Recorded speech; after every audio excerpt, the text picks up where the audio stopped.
자리 앉으세요. 아니 여기 자기 하나한테 안 들어. 진짜 여기 앉으셨구나. 예. 원래대로 돌아오셨네. 앞전 시간에는 우리가 사랑에 대해 하나님의 사랑에 대해서 우리가 얘기했지 않습니까? 이런 성경에 출처된 모든 성경의 어느 부분에서도 이렇게 지지를 받는 이 사랑에 대한 점이 이것도 성경적인지 아닌지에 대해서 성경을 연구하시는 분들이 여러분들이 제 생각에 대해서는 비평을 할 수가 있습니다. 비판을 할 수가 있죠. 왜냐하면 제가 이렇게 연구하고 한 이 모든 것이 100% 객관화된 것은 아니기 때문에 그렇습니다. 100% 객관화됐다라는 것은 100명이 모였을 때 100명 모두가 다 맞아 합의된 것을 가지고 완전히 이제 객관화됐다라고 하는 것이죠. 그렇지 못할 수도 있죠. 못하겠죠. 이렇게 성경은 비판의 대상이 되지 않지만은 성경을 해석한 그 누구의 가르침일지라도 그가 켈빈일지라도 어거스틴일지라도 그 누구의 성경을 읽고 해석한 사람들에 대한 그런 것들은 연구의 대상일 뿐만 아니라 비판의 대상이 될 수가 있습니다. 왜냐하면은 이런 비판을 통해서 성경에서 말씀하시고자 하시는 진리의 뜻이 진리가 무엇인지를 우리가 성경을 연구하고 하는 자들이, 읽는 자들이 하는 작업입니다. 하는 작업이에요. 그것을 다른 말로 하면은 개혁이라고 그래요. 그것을 개혁. 또 다른 말로는 그것을 가지고 부흥이라고 그래요. 부흥. 이렇게 말씀에 대한 진리를 찾아가면서 갈 때에 교회가 바로 서게 되고 이렇게 질적인 변화가 있게 되면은 거기에 양적인 변화도 함께 따라오게 되는 것이 기독교의 역사가 증거하고 있습니다. 그렇지만 질적인 변화가 있다고 해서 100% 양적인 변화가 함께 따라오느냐? 또 그렇지도 않습니다. 수천 명이 모이는 교회가 있어요. 그런데 거기 어느 날 개혁주의에 입각한 목사님이 청빙돼서 왔습니다. 그리고 이제 설교를 합니다. 근데 이 교회가 그동안 어떻게 성경 공부를 해왔고 앞전 목회자가 성경 본문을 어떻게 가르쳐 왔는지를 이 새로 부임한 목사님이 모르죠. 그런데 앞전에 있었던 담임 목회자가 성경을 많이 왜곡시키는 방향으로다가 설교를 했다고 칩시다. 사람들 듣기에 편한 것, 사람들 귀를 즐겁게 하는 그런 설교들, 사람의 마음을 기쁘게 하는 그런 설교를 했다고 쳐요. 사람들이 좋아하잖아요. 복 받을 거야, 이런 계통의 하는 것들. 너희의 수고와 헌신이 헛되지 않을 거야라고 하면서 하나님 반드시 갚아주실 거야 이 땅에서 그런 설교를. 그런데 새로 부임한 목사님이 말씀에 온전히 입각해서 믿음은 그런 게 아니야 하면서 이제 많이 반대되는 입장에서 설교를 했습니다. 그리고 이 새로 부임한 목사님의 설교가 굉장히 성경적이라고 한번 생각을 해보세요. 그러면은 수십 년 또는 수년 동안 앞선 목회자의 설교에 익숙해진 사람이라면은 지금 온 이 목회자의 어떤 진리의 말씀을 듣고 얼마나 많은 사람들이 그 교회에서 견딜 수 있겠습니까? 힘들거든요. 내가 아는 어떤 목사님은 미국에서 사역을 하고 있었는데 저기 우리 지방 광역시에서 청빙을 했습니다. 와서 이제 설교를 하면서 이제 조건이 뭐냐면은 설교를 20 몇 분 안에 끝내야 된다는 거예요. 그분한테 직접 들은 거예요. 20 몇 분 안에 끝내. 우리 교회 있는 설교를 목사님처럼 그렇게 길게 하면 안 된다. 그러면서 오시면은 교회 자체 내에서 신학교도 목사님 강의하시는 거 좋아하니까 신학교도 세울 것이고, 그리고 지금 미국에서 있는 한 270명 모이는 교회였는데 거기에서 받는 그런 뭐 사례비보다 몇 배 되는 그런 걸 남기를 했어요. 근데 마지막 조건에 이 목사님이 딱 걸린 거야. 설교를 20 몇 분 안에 끝내라. 다 읽고 더 야, 내가 나를 대한민국 땅에서 내 본토에서 이렇게 나를 인정해 주는구나. 야, 대단하다 나도. 그래서 쭉 나가는데 설교는 20 몇 분 안에 쓰레기 거기다 어떻게 하나님의 진리의 말씀, 복음을 증거하는데 일주일 동안 생활하다가 딱 한 번 나서 교회 예배를 드리고 설교를 듣는데 어떻게 20분 만에 내가 이 복음을 그들에게 다 전할 수 있냐. 그래갖고 인터넷에다가 글을 올려 막 했어요. 그러는 거죠. 그러니까 이분은 설교 시간에 그래요. 내 교회에서 나가라는 거야. 너희들 다 자기 교인 보고 자기 설교 듣고 온 그 성도들한테 너희들 다 가짜라는 거야. 다 나가라고.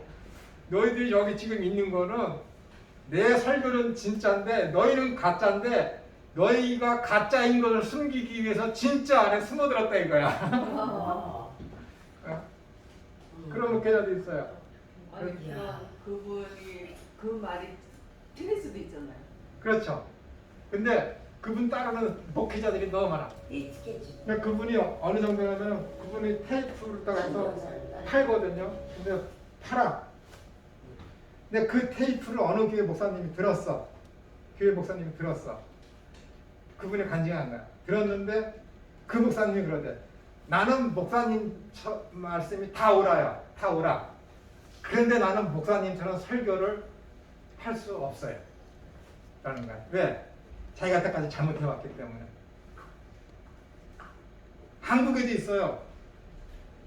마가의 기독론이나 쓴 분이 있는데 내 학교 선불교동.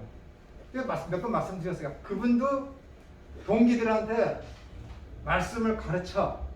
근데 이 양반이 만약에 이 친구 선생님하고 나하고 동기야. 근데 내가 말씀을 가르쳤는데 이 친구 선생님이 목회자가 돼서 내가 가서 그 교회가 설교하려고 그러면은 이 친구라는 사람이 반대하는 거야. 우리 교회 오지 말라고.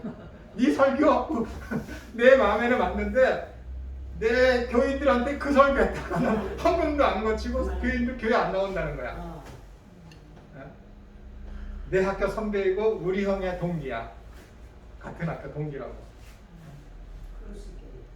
그런다니까요, 여러분. 세상이 이래요. 잘못된 것 있으면 고쳐야 되는데 당장에 자기 교인들이 교회를 떠날까봐 진리의 말씀이 선포되면 떠날까봐 두려운 것이죠. 자기도 알아. 자기가 지금 이거 이렇게 하면 안 되는 줄 알아. 이거 안 되는데 이 거짓 선지자들이 사람들의 마음과 귀를 기쁘게 하기 위해서 설교하는 건데 라고 그런 걸 알아. 매일같이 그렇진 않겠지. 그걸 알아. 그러니까 친구가 오는 거를 싫어하는 거지. 싫어하는 거야. 그러는 거야. 세상이 그러는 거야. 그러니까 사람이 그 누구의 설교라도 성경 말씀 비평의 대상이 되지 않지만은 이 말씀이 그러한 거 아닌가 확인할 그런 연구는 필요하지만은 비판의 대상이 될 수는 없어요. 그러나 그 성경을 연구한 그 누구의 설교라도 다 어떻게 되는 거예요? 완벽한 객관화를 찾기 위해서는 누구의 설교라도 다 비판의 대상이 돼야 된다는 거예요. 그것이 개혁이고 그것이 부흥이라는 거예요. 부흥이라는 것은 어떻게 양쪽으로 다 사람들이 많이 모이는 그런 눈에 보이는 그런 걸 갖고 부흥이라고 해요. 부흥이 영어로 뭐라? 리바이벌. 다시 살아나는 거예요. 다시. 그러니까 사람들이 가장 부흥을 부르짖을 때 어떻게 돼요? 우리나라에서는 1907년에 평양에 그 뭐죠? 그 회개 운동이 났지 않습니까? 그때로 돌아가죠. 네. 장대현 교회 그 시대로 돌아가자라는 것이죠. 그게 우리나라 대한민국의 초대교회니까.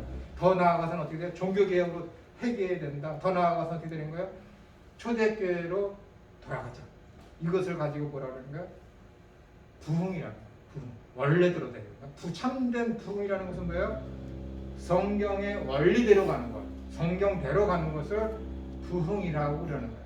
뭐 양적인 부흥을 이야기하는 게 아니라 진짜 회개, 회심의 운동이 일어나는 것을 가지고 부흥이다라고 얘기해요. 그것을 위해서는 모든 설교가의 설교는 다 비평의 대상이 돼야 된다는 거예요. 왜?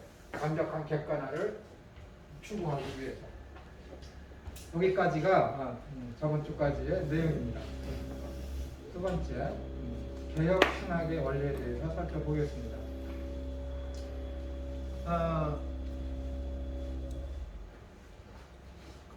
우리는 리폼드 처치라고 개혁교단이잖아요. 개혁 신학을 하는 교단이라고 이야기하고 있는데 이 개혁교단이라는 것은 네덜란드 파란에 있는 그 자유신학, 자유대학.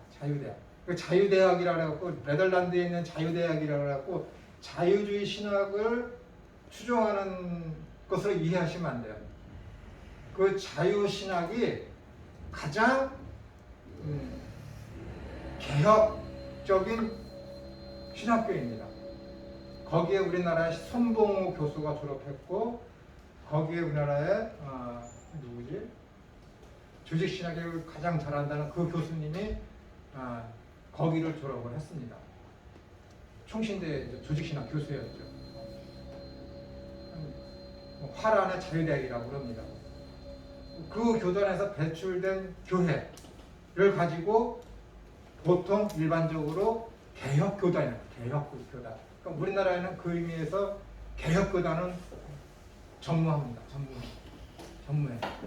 십몇 년 전이나 돼서 우리나라에 그 이름을 가진 그 개혁교단이 들어와서 지금 활동하고 있다고 하는데 찾기 힘들죠. 나머지는 장로교니 하면서 그렇게 이름 붙여 있지만은 정확한 측에서 개혁교단은 우리나라에는 거의 없다라고 보시면 됩니다. 이 개혁교단이 추구하는 것이 무엇이냐면은 성경의 원리대로 하자라는 것이죠. 모든 교단이 다 그렇게 하고 있지만은 각 교단마다 조직신학이 있고 각 교단마다 있는 그 조직신학은 어떻게 되는 거예요? 각 교단이 따르고 있는 신조가 있지 않습니까? 신조. 그 신조의 여러 가지 차이들이 조금씩 있어요. 그 약간의 그런 교리적인 차이, 신조의 그 차이 때문에 교단이 나뉘어지거든요. 어떤 면에서는 단어 하나 때문에도 교단이 나누어지게 되고 그렇게 됩니다. 그 이름 때문에도 나누어지죠.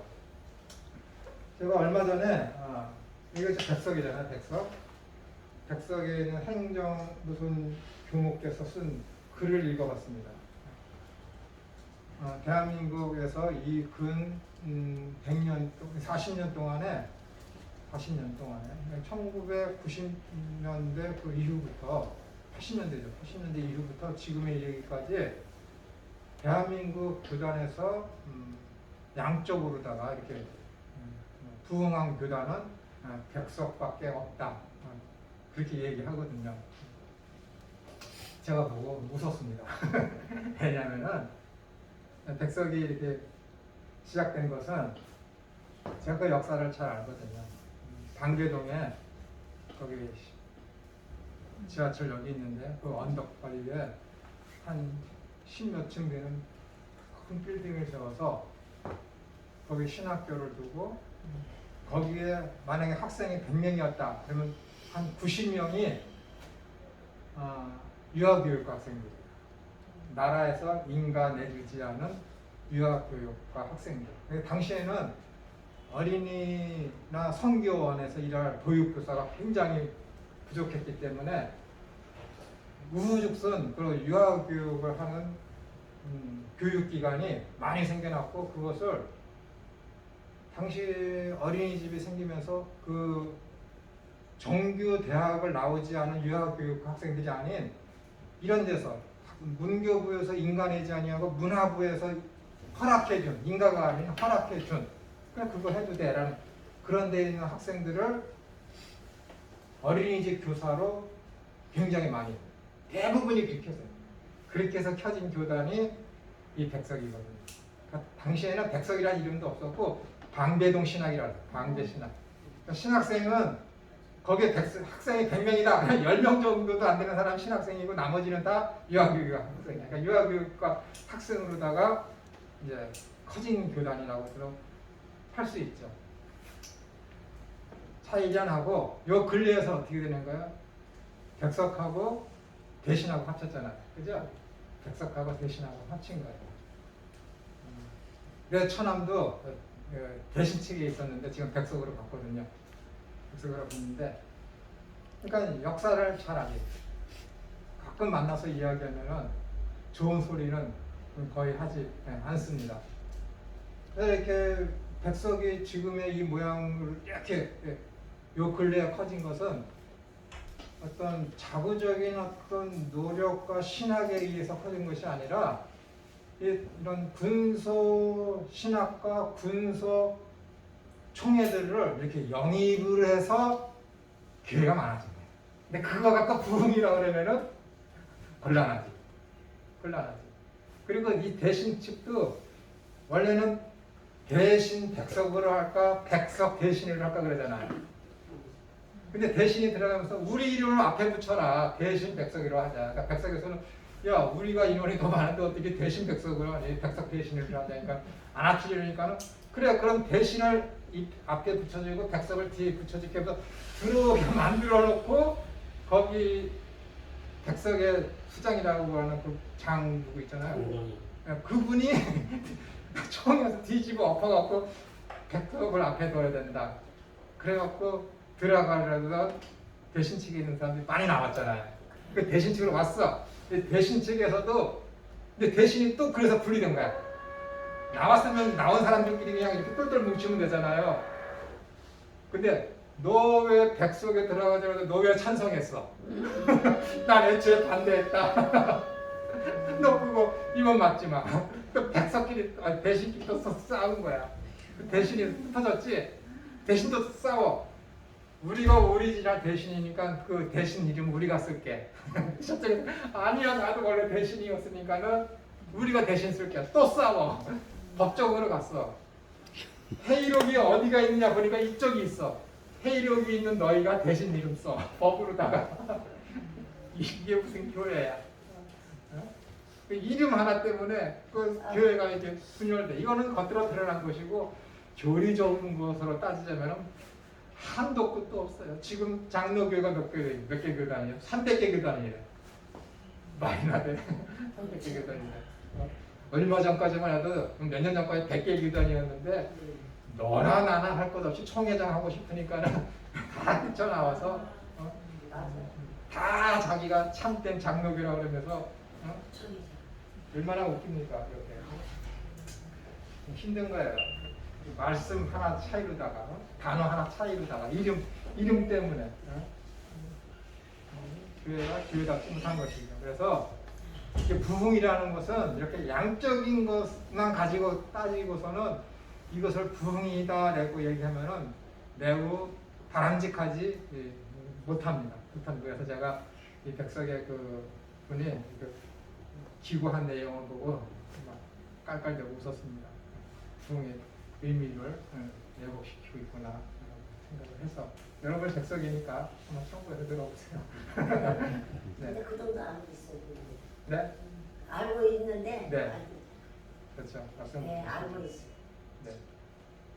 네. 자, 개혁신학의 원리.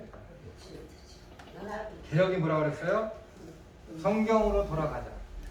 부흥의 의미하고 일맥상통한 것입니다. 교회가 기독교 신앙에 대한 자기 이해를 비판적으로 반성하는 근거와 기준은 무엇입니까? 중세 로마 교회는 지금 카톨릭을 말씀드리는 거예요. 성경과 거의 플러스 뭐예요? 교회 전통. 성경과 교회 전통에 의한 이중적 근거와 기준에 의존하였으나 종교 개혁자들은 이에 반대하여 성경의 유일성을 주장하고 교회 전통은 성경에 의한 비판의 대상일 뿐이라고 가르쳤습니다. 중간사 시대와 예수님 시대 때에 기원 후 70년 예루살렘 성전이 파괴되기까지 이 중세 로마 카톨릭하고 동일한 입장을 취한 집단이 있습니다. 그것이 누구냐면 바리새파예요. 바리새파가 뭐예요? 율법 플러스 전통을 가지고 예수님한테 도전한 것이죠. 그죠? 그렇습니다. 이 로마 카톨릭도 완전히 바리새파 똑같이 성경 플러스 교회의 전통을 중시 여깁니다. 그래서 성경의 권위가 어디서 오느냐라고 했을 때 이 로마 카톨릭은 교회에서 온다. 교회에서. 왜? 성경의 정경을 누가 이렇게 인정했습니까? 하나님이 아니라 교회가 인정했다는 거예요. 교회가. 그래서 우리가 가지고 있는 성경은 구약 39권, 신약 27권에서 66권인데 그들은 우리가 이야기하고 있는 외경을 어떻게 해요? 정경으로 집어넣었어요. 정경으로다가 로마 카톨릭을. 그래서 그들이 보는 성경은 우리보다 훨씬 많이 있습니다. 그리고 아주 재미있고 흥미롭죠. 그리고 우리 기적과 이적 이를테면은 다니엘이 있으면서 그가 도덕적이며 어떤 철학적인 그런 사고가 기술된 그런 위경이 있고 우리가 이야기하는 위경이 있고 그러면서 다니엘이 행한 모든 기적들이 쓴 그런 책들도 있습니다. 그리고 예수님의 유년기 시절을 다룬 우리가 이야기하는 가경도 그들은 정경으로 가지고 있죠. 그래서 예수님이 하루는 친구들과 이렇게 나무 위에 올라가서 열매를 따먹으려고 했는데 그 아이가 열매를 따다가 땅에서 떨어져서 다리가 부러졌다. 그랬더니 예수님이 기도했더니 금방 그 다리가 나았다. 그리고 또 지붕에서 노는데 친구가 떨어져서 머리가 쪼개졌는데 예수님께서 또 기적을 행하셔서 그 쪼개진 머리를 붙이셔서 그 죽었던 아이를 살리셨다.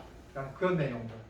그러니까 예수님을 높이려는 그런 글들이 책이 있습니다. 그런 것을 그들은 거기 이제 정경, 위경인 같은 거기다 집어넣고 교인들한테 자기네 교인들한테 가르치고 있죠. 그런 너무 이적적인 그런 것들을 하면서 예수님을 굉장히 신격화하고 신비화하고 하는 그런 작업들을 하기 위해서 그런 교회가 그런 것들을 성경으로 인정하고 정경으로 위경으로 이렇게 가경으로 교회가 인정했기 때문에 교회의 전통이 성경의 권위를 앞선다라고 하는 것이 천주교들의 입장입니다. 우리는 그와 정반대죠. 오직 성경만이 유일한 우리에게 준것들이 되고 기준이 된다는 것입니다. 종교 개혁자들은 이에 반대하여 성경의 유일성을 주장하고 교회 전통은 성경에 의한 비판의 대상일 뿐이라고 가르쳤습니다. 혹시 여러분들 외경이라는 책도 혹시 읽어보신 적이 있으세요?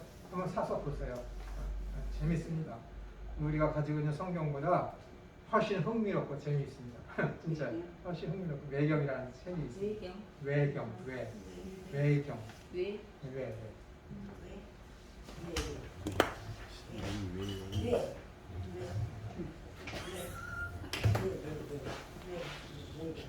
외경.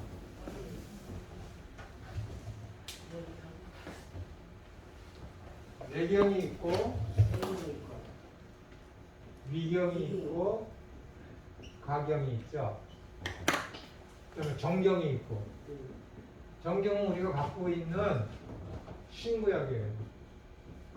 이것은 이제 우리 개신교가 하는 것이죠. 66권. 근데 천주교에서는 이 두 개를 정경이라고 해요. 우리가 위경이라는 것을 그들은 외경이라고 그러고 우리가 가경이라고 그러는 것을 그들은 위경이라고 해요.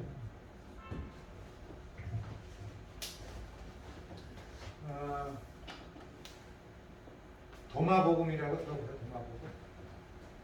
도마복음. 한 5, 6년 전에 굉장히 그것이 내셔널 지오그래피에서 방송을 해갖고 예수님이 죽지 않고 막달라 마리아가 어디요? 스페인으로 가셨다. 그런 내용을 쓴 책. 그런 거는 뭐 도마복음서라고 하잖아요. 그런 것은 뭐 우리 입장에서는 뭐 가격, 그냥 사서 그런 건데 걔네들은 그 입장을 하겠죠.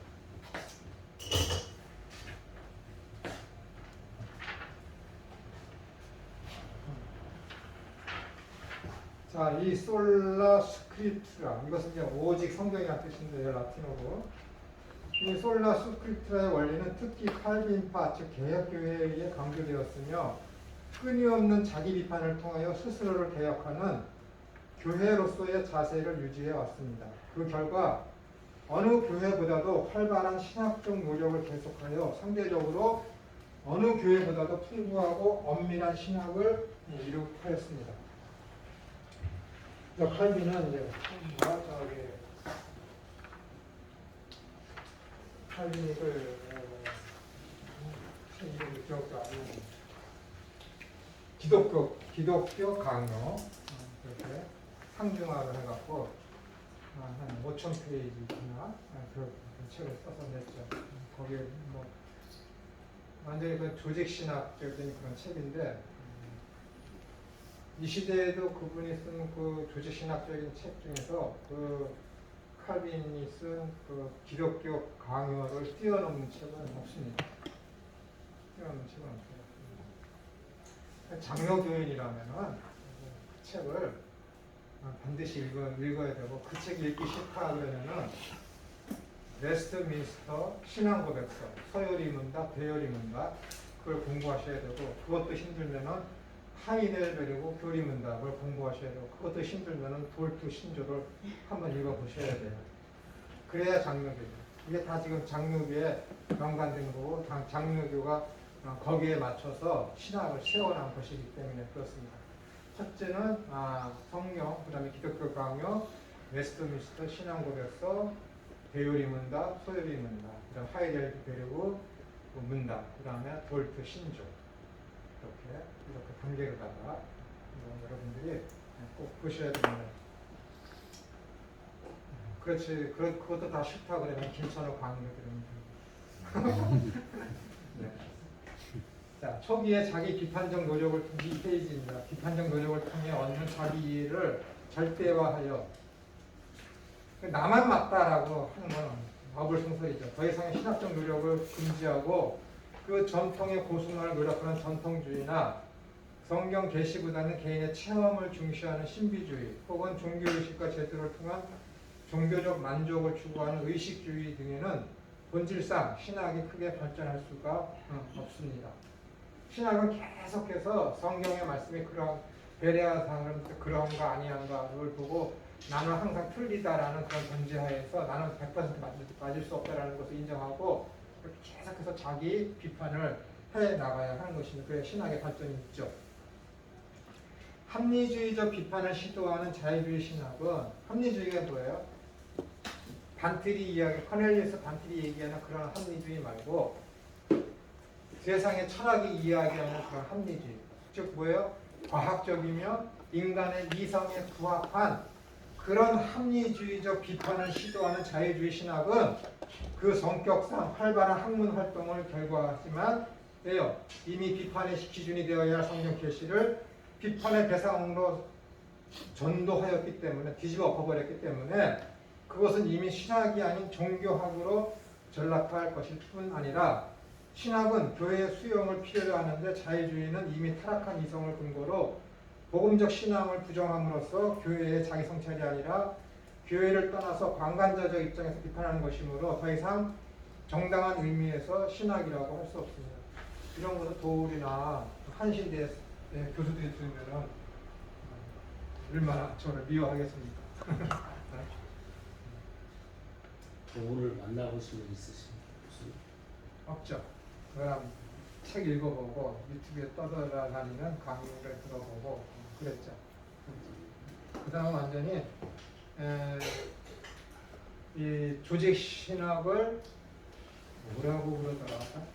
근데 굉장히 폄하합니다. 폄훼해요. 그러면은 이제 도를 추종하는 사람들이 있잖아요. 네. 자신은 뭐 도를 추종자가 아니라고 하지만은 자유주의에 물들어서 성경을 읽고 해석하고 가르치는 그런 방법에 의해서 그 도울과 유사한 사람들, 목회자들이 있지 않습니까? 그래서 네가 주장하는 게 도울과 똑같아 그러면 막 도울은 기독교에서 이단하라고 막 이렇게 편치 딱 이렇게 정제된 상태인데 너 지금 도울하고 똑같이 이야기하고 너 도울 편이야 그러면 거품 불고 하는 사람들이 있어요. 그러면서 성경 신학이 먼저냐 조직 신학이 먼저냐 따지고 묻습니다. 물론 성경 신학이 먼저죠. 성경을 이렇게 성경을 해석하는 것이기 때문에. 근데 보세요. 이거는 병아리가 먼저, 닭이 먼저냐, 알이 먼저냐는 그 싸움이에요. 성경 신학이 먼저냐, 조직 신학이 먼저냐. 그러면은 도울 같은 사람이나 자유주의 신학자들은 조직 신학을 무시하고 없어져야 된다고 그러는데, 그럼 보세요. 그 사람들이 신학을 성경을 읽고 해석을 하고 가르칩니다. 그러면 그들은 어떤 신학적인 체계가 없이 성경을 읽고 가르칠까요? 자유주의 신학자들 그냥 도울이 아니에요. 그들도 성경을 읽고 해석하고 성경을 번역하고 가르치는 데 있어서 자기 나름대로의 입장이 있어요. 체계가 있다고. 자기 나름대로 자기가 세워놓은 조직이 있지. 저처럼 기독교 장로교가 세워놓은 이런 중것들의 그런 조직적인 체계는 그는 없어. 개인이 세워놓은 체계가 있지. 그럼 그건 개인이 세워놓은 자기 조직이야. 자기 조직 신학이라. 개인이 가지고 있는 성경을 보는 어떤 조직은 필요한데 어떤 집단이 집단적으로 객관화시키기 위해서 가지고 있는 조직 신학은 필요 없다? 그 말이 안 되지. 그건 말이 안 되니까. 자유주의 신학자들이 그렇게 이야기하는 그렇게. 그러니까 있을 수가 없으니까는 조직 신학이 먼저냐 성경 신학이 먼저냐 했을 때 1차적으로는 성경을 읽고 해석하지만은 그것을 읽고 해석할 때에 조직과 어떤 중것들을 벗어나서는 성경이 성경으로 있을 자리매김할 수가 없습니다. 여러분 보세요. 성경에는 저기 여호와 증인이 이야기하는 대로 삼위일체라는 단어가 없어요. 그래서 너네가 삼위일체라는 단어가 성경도 없는데 왜 삼위일체를 주장하느냐라고 도전을 해오거든. 가장 먼저 기독교인들한테. 근데 성경이 처음부터 끝까지 계속해서 일관성 있게 주장하는 것이 뭐예요? 성부, 성자, 성령 하나님께서는 일체시다 라는 삼위일체를 계속해서 주장해 오고 있어요. 그렇기 때문에 그 용어를 만들어낸 것이죠. 매우 성경적이며 부정할 수 없는 성경의 흐름입니다. 근데 이러한 것을 세우는 것이 조직신학이거든요. 근데 그들은 성경에 없는 용어를 왜 만들어내서 사람들을 어렵게 만들어내느냐. 거꾸로 된 거야. 우리는 성경을 이해하기 쉽기 위해서 조직적으로다가 성경을 이렇게 체계화시킨 거다라고 얘기하는데 그들은 그렇게 했기 때문에 더 어렵다라는 얘기죠. 그럼 제가 일전에 원시복음을 여러분에게 말씀드리면서 제가 분명히 말씀드렸죠. 인간이 죄를 짓고 하나님을 떠났을 때 그들이 부끄러워서 입은 옷이 무화과 나무 잎으로다가 자기의 부끄러움을 가렸어요. 근데 하나님께서 그 옷을 벗기시고 어떻게 했다고요? 짐승의 가죽 털옷을 그들에게 입혔어요. 그럼 어떤 자유주의 신학자들은 그리고 예수님과 하나님을 아주 신비적으로 하려는 신비주의자들은 어떻게 하냐면은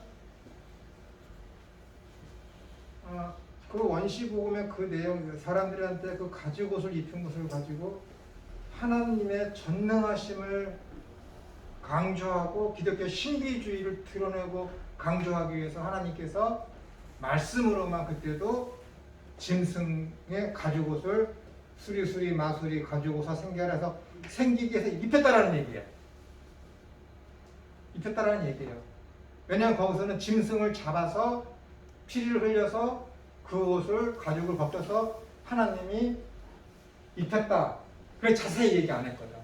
자세히 얘기 안 했어. 그러니까는 자의주의에서도 신비주의에 있고 그 부분을 부인할 수 없기 때문에 지금 제가 말씀드린 대로 이렇게 하나님의 전능하심과 어떤 신비성을 드러내기 위해서 하나님께서 수리수리 마수리 아브라 카다브라 해서 가지고서 생겨라 해서 짐승을 피를 흘리지 않고 잡아서 입혔다는 얘기야. 그 사람들이 와 대단하다 우리 하나님 그러실 거 아니에요. 그러나 성경의 구속사적인 면으로 봤을 때는 하나님께서 짐승을 잡아서 피를 흘려서 가죽을 벗겨서 피를 흘려서 그것을 입히신 게 맞아요. 그럼 거기서 예상되는 게 뭐예요? 구약의 제사, 구약의 제사를 통해 드러나는 게 뭐예요? 예수님의 어떤 속죄 양으로서 그렇게 흘러가는 것이 구속사와 기독론적으로 그게 100% 맞아요. 100% 그게 맞아. 나 주장할 수 100% 맞아. 100% 맞아. 그러니까 거기서 어떻게 돼요? 원시복음에서 하나님께서 짐승을 잡아서 피를 흘리셨다. 나는 그 내용은 없어. 그 내용은. 그러나 행간을 읽으면서 성경을 구속사적으로 기독론적으로 봤을 때는 제가 지금 말씀드린 이 부분이 틀릴 수가 없거든요. 이거는 삼위일체라는 용어가 성경에 없는데 기독교 정통과 개신교에서 주장하는 모든 기독교가 주장하는 삼위일체 용어는 성경적이며 복음적이며 신론에서 어긋나지 않는다 라는 얘기하고 똑같은 거예요. 이 부분이 이해가 되세요? 이해가 안 되세요? 아니 사람이 입고 있는 무화과 나무 옷을 하나님이 벗기시고 짐승의 가죽옷을 입혔다 했을 때 거기에 짐승을 잡아서 가죽을 벗겨서 피를 흘렸다라는 내용은 없지만 그 안에 가죽옷을 입혔다라는 그 안에 예수님의 속죄 양으로서의 죽으심이 거기에 포함되어 있다는 얘기예요. 거기에 이해가 되세요? 그렇게 이해할 수 있다는 얘기예요. 마찬가지로 삼위일체라는 용어는 없지만은 이와 똑같이 삼위일체라는 용어를 성경을 통해서 우리가 만들어낼 수 있다는 얘기예요. 그리고 원시복음을 통해서 우리가 예수님의 속죄 양으로서의 죽으심을 우리가 말할 수 있다라는 얘기예요. 원시복음이 그거라는 얘기예요. 그래서 원시복음에서 가장 중요한 게 뭐냐면은 야 뱀아 너는 여인의 후손의 다리에 상처를 낼 것이고 여인의 후손은 너의 머리를 상처를 낼 것이다. 이게 겉으로 드러난 것은 중요하지만은 그것보다 더 중요한 것은 여인의 후손이 너의 머리에 상처를 내는 방법은 무엇이냐면은 그의 죽으심을 통해서 너의 머리를 박살낼 거야 라는 그 십자가 사건이 핵심이라는 얘기예요. 이해가 됐어요? 창세기 3장 15절에는 그 내용은 없지만 이게 더 중요하다는 얘기예요. 이게 더. 다시 한번. 네. 이게 이해가 되셔야 돼요. 그러니까 계시의 신비, 계시의 비밀이라고 그래요. 여러분 성경에 보시면 계시의 신비라고 그러잖아요. 그 계시의 신비가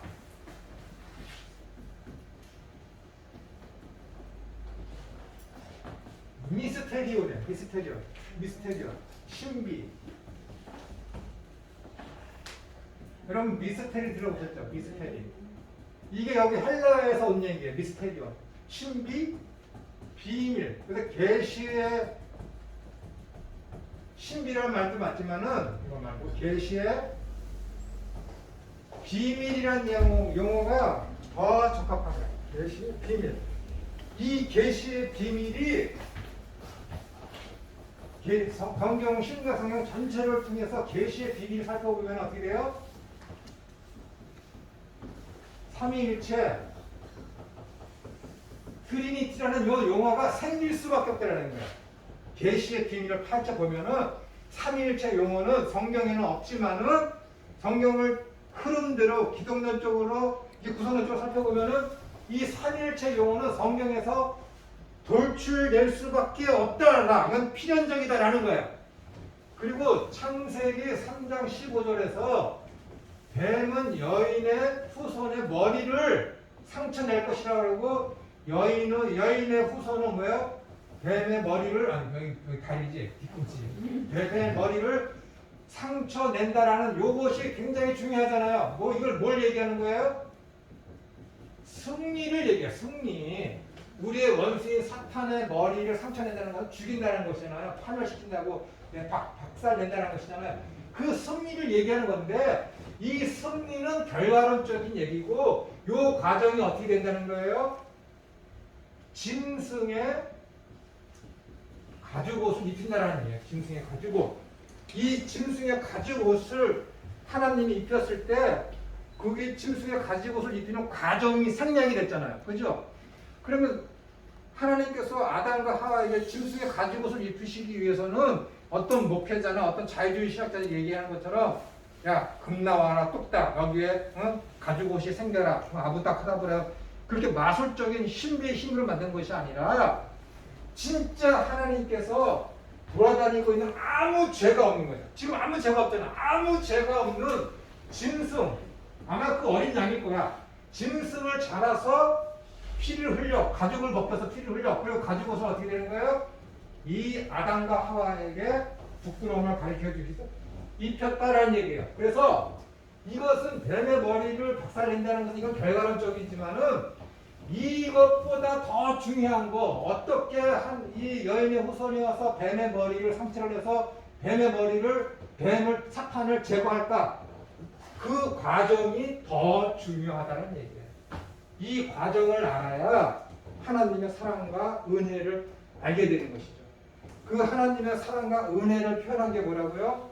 짐승의 가죽옷을 사람에게 입혔다라는 얘기. 그 안에 포함되었다라는 얘기죠. 이해가 되세요? 그러니까는 계시의 비밀 이게 비밀이라니까요, 여러분. 짐승의 가죽옷이 의미하는 이것이 뭐예요? 이 미스테리온 비밀이라니까 비밀.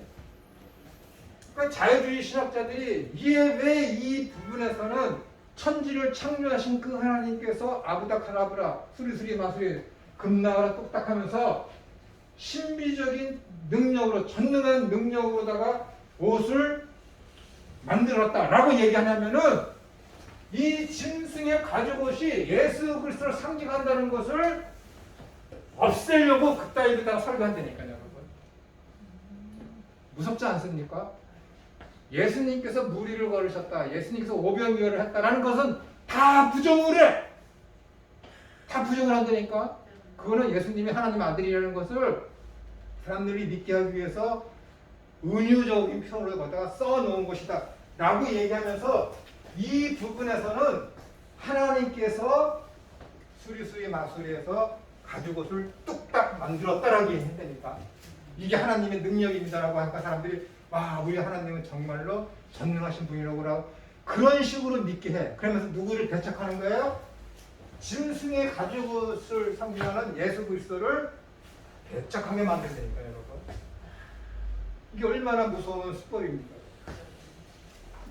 그러니까 계시의 비밀, 계시의 신비라는 것은 신비가 아니라 신비죠. 이렇게 그러나 언어적인 표현은 이게 미스테리온 그러니까는 미스테리는 뭐예요? 알 수가 없는 거잖아요. 참 그 미스테리하다 그러잖아요. 이해하기 힘들고 우리가 알 수 없다라는 그런 얘기. 이 미스테리온이라는 것은 바로 예수 그리스도에 대해서 숨겨진 그런 비밀들이 드러난다라는 얘기예요. 계시를 통해서. 그러니까는 이 창세기 3장에서 가장 중요한 것은 이게 창세기 3장 15절의 원복음이지만은 그것을 잊도록 하신 하나님께서 하신 자기 아들을 보내심으로 말미암아 자기 아들을 인간들 대신에 죽게 하시는 그 사랑을 표현한 짐승의 가죽옷이 가장 핵심적인 내용이다라는 얘기예요. 이해가 되세요? 그게 가장 중요하지. 예수님의 희생, 예수님의 죽으심이 없이는 어린 양으로서 자기의 어떤 죽으심이 없는데 어떻게 저런 일이 발생할 수가 있겠습니까? 어떻게 사탄이 상징하는 그 뱀의 머리를 상하게 할 수 있어요? 사탄의 머리를 상하게 할 수 있는 유일한 방법이 뭐예요? 어린 양으로 이 땅에 오셔서 사탄이 원하는 방법대로 죽으시고 다시 부활하는 그 사건밖에 없잖아요. 그 이야기를 상징하는 것이 저 짐승의 가죽옷이 그것을 상징한다는 얘기예요. 그러나 저 창세기 3장만 읽고서는 어떻게 돼요? 사람들이 이 짐승의 가죽옷이 뭘 상징하는지를 몰라요.